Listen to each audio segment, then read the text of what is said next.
A new plugin has just been released, not by me, but by some developer, and it is about synthesizing a kick drum, and it's free for a short time, and then it will be 25 euros or something like that. So I decided to quickly make a video about it in case you want to know if you should download it.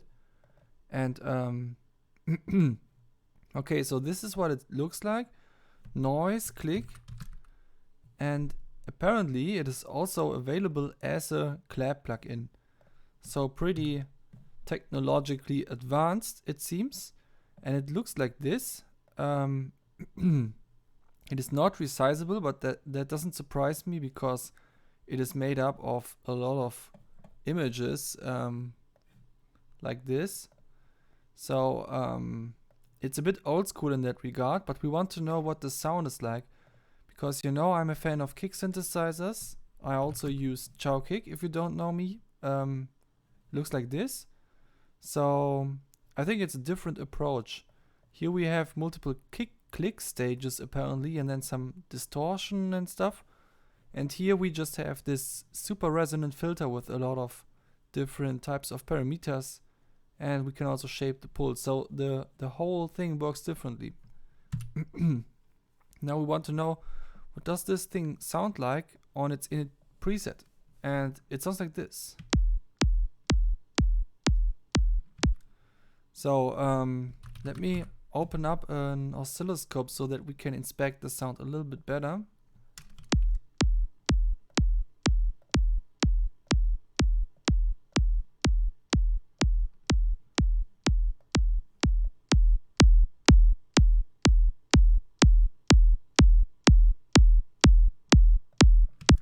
Yeah, so just like the name suggests, this is a very clicky sound. And now the big question is, how do I control this thing? So naturally I would start with the parameters that are just on top, and they do this.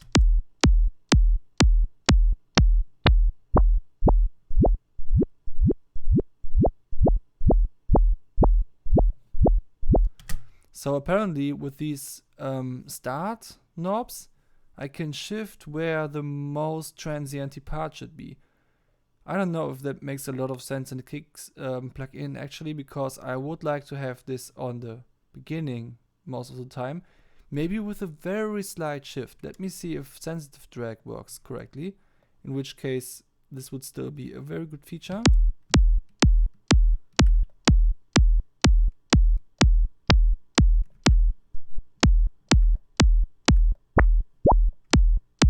Yeah.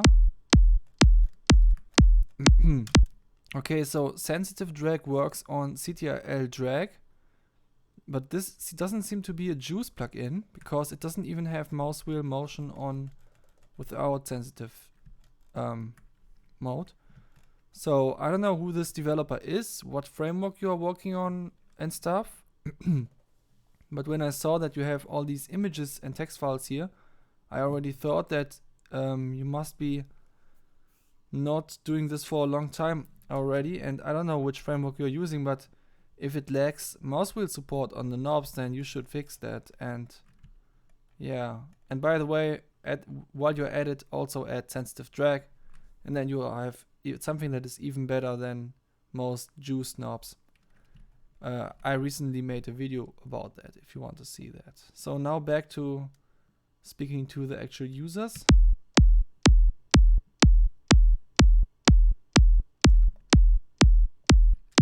So this is a setting that makes sense, you know, just slightly offset. And now let's check out what Decay does.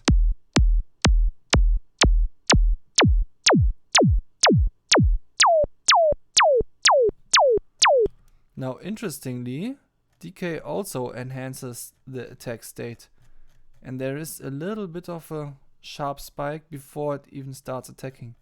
So a little bit of a transient there is always going on.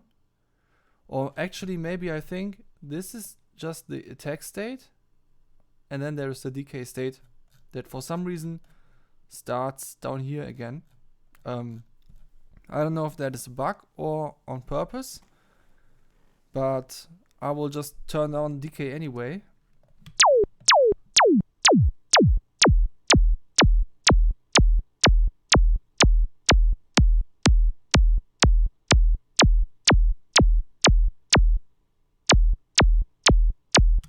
Now that sounds kind of trippy, like some sort of psytrance thing or so. Let's check out what curve does.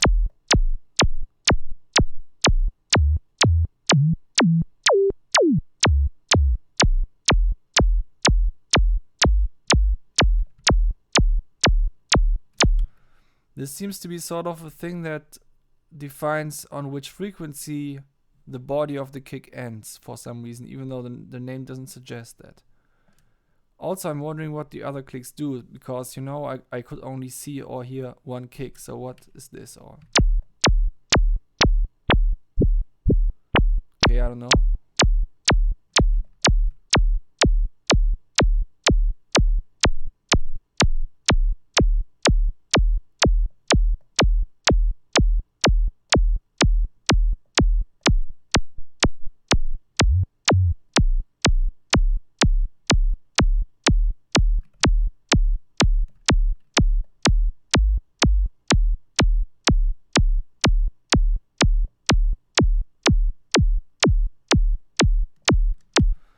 Okay, I have no idea why this is spread out into 3 different clicks, because it always seems like I'm just changing the whole thing entirely.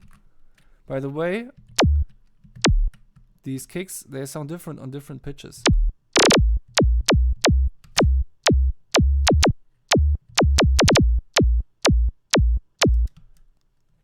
I think this begs the question, if these sound different on different pitches, then why are they not tuned to the pitch of the incoming MIDI note instead of something that I have to set up myself?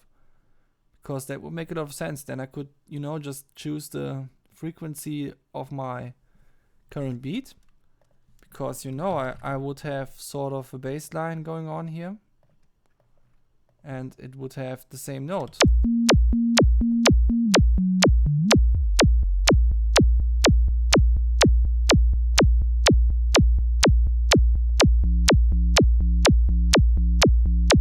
Go.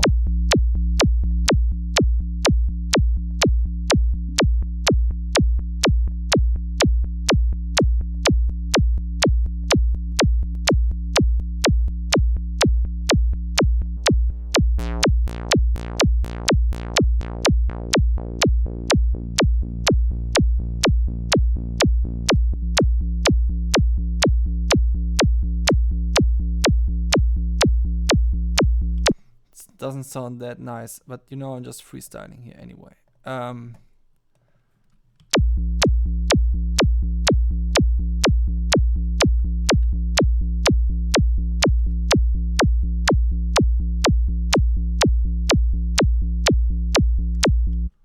Okay, so what is the purpose of this curve parameter? I don't know yet, but I know that there is a drive or distortion section. So what can we do with that?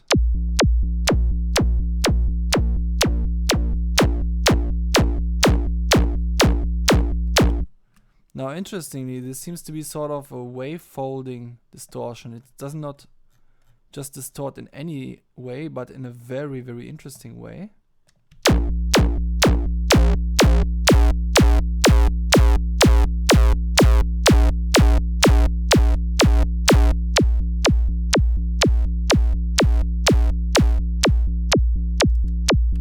Interestingly, the gain parameter seems to be some sort of dry-wet thing, because it does not really make it quieter, but just dial in the original signal again.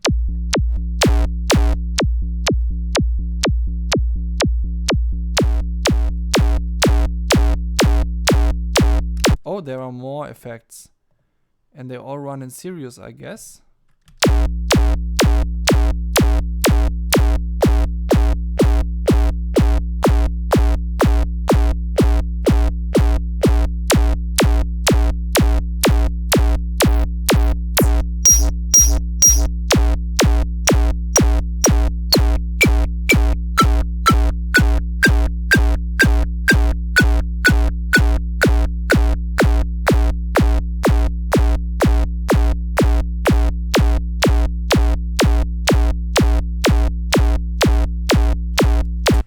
I have no idea what's going on, why this filter has such an influence on this little pause that is appearing at the start.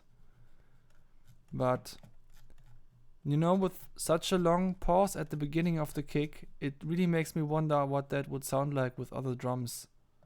Because it looks a bit like the kick would then sound like it comes too late or something. So I will just test that now by using some Hihat. Now this is quite an old school sounding Hihat, but it will be good enough for this test.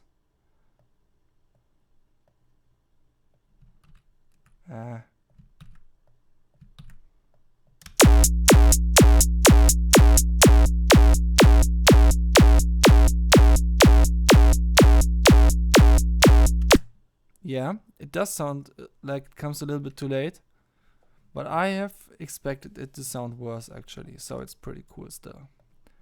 Now let's go on with this stuff down here.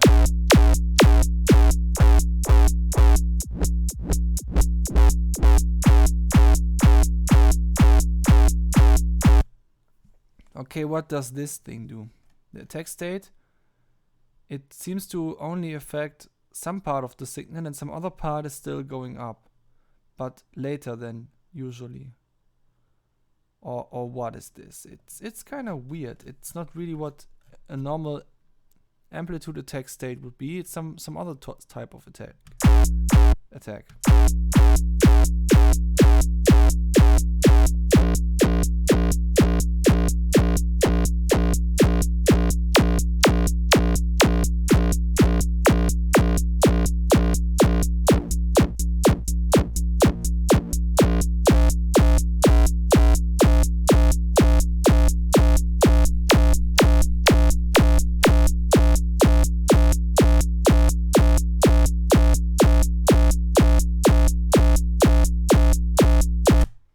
Okay, the release stage, I have no idea what the release stage is on about because it does not continue the wave but just adds some sort of line that goes towards 0.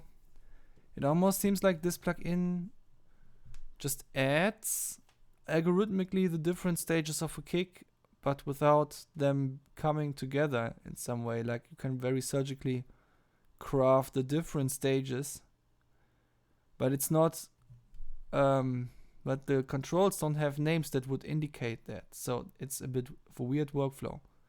But it's definitely exciting, and I do feel excited because these are not the type of kicks that I would usually make, and now I made a kick like that and I find it pretty cool.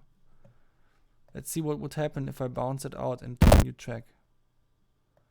Now I have this very weirdly shaped kick bounced out, and I could possibly just set a little cut at the point where I would expect the thing to start for real.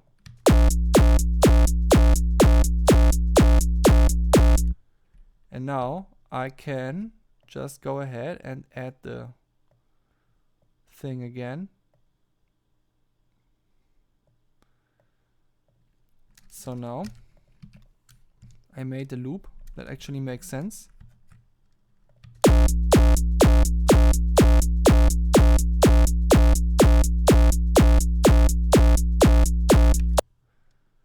And now the bassline even sounds pretty cool together with a kick. I wouldn't have expected that. So I loop this kick into another track again. And now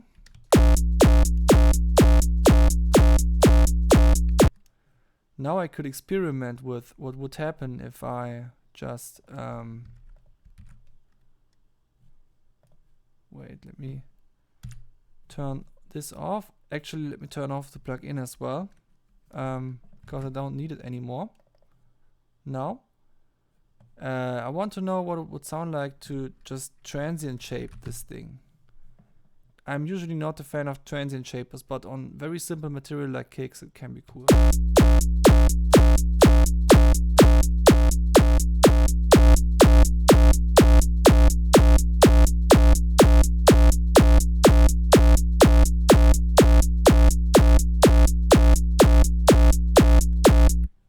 Okay, nice. The thing about Kilohertz Transient Shaper is always that it makes things too loud and there is no gain parameter in it, which absolutely makes no sense, by the way, because kilohertz dynamics, which is also an effect that needs gain compensation, has an output gain. And I think if they add it to one plugin that needs it, then they should also add it to every other plugin that needs it. But the community of kilohertz doesn't feel like that for some reason. I don't know what their reason is.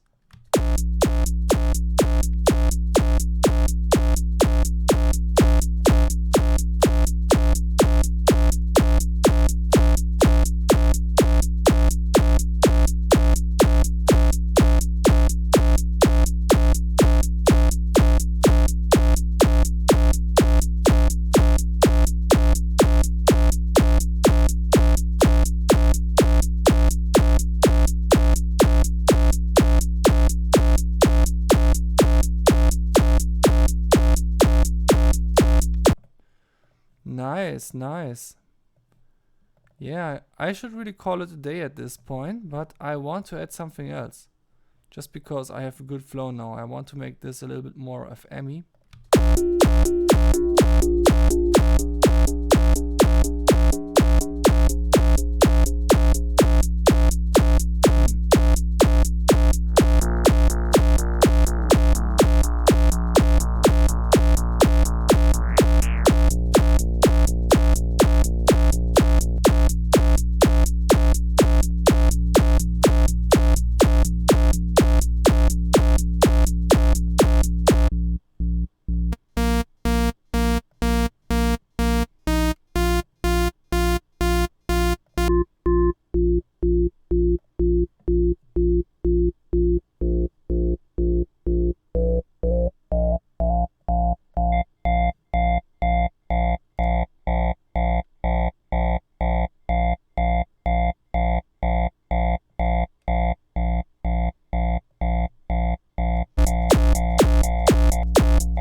Okay, I got a little bit sidetracked by this nice extra tone session. It's kind of a shame that we cannot go over 666, but it's definitely a nice number to stop going forward to. Nice little Easter egg, Bitwig. And I think that is actually, let me save this thing. Okay, how should I call it? It sounds like sort of a nasty kick, so I would just call the project like that.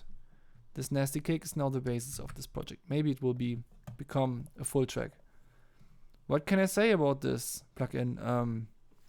It is definitely a very weird plugin, not a plugin that explains itself, definitely not. And a plugin that needs a little bit of aftercare when you have bounced it into a new track.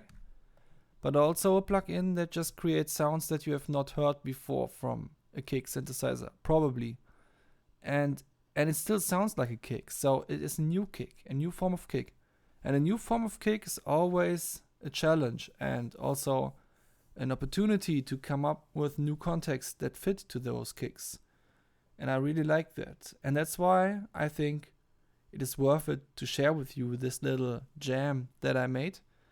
I will not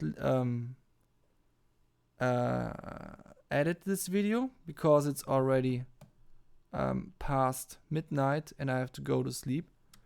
But I hope that you still find this very entertaining and that you go on and just try it for yourself. I want to know your opinions on this plugin. What do you think? Is it bad because the kicks are just all over the place sometimes and you cannot get it to sound generic enough? Because honestly, sometimes you just need a generic kick that fits. Or do you think this is cool because it creates some crazy stuff that you just like to use? Like, basically my question is, would you rather have generic kick synthesizer and then make it crazy yourself with effects that you are instantiating after the kick? Or would you rather just make crazy kicks directly in a kick synthesizer? Yeah. So now I will end this video with these things in your mind. Yeah.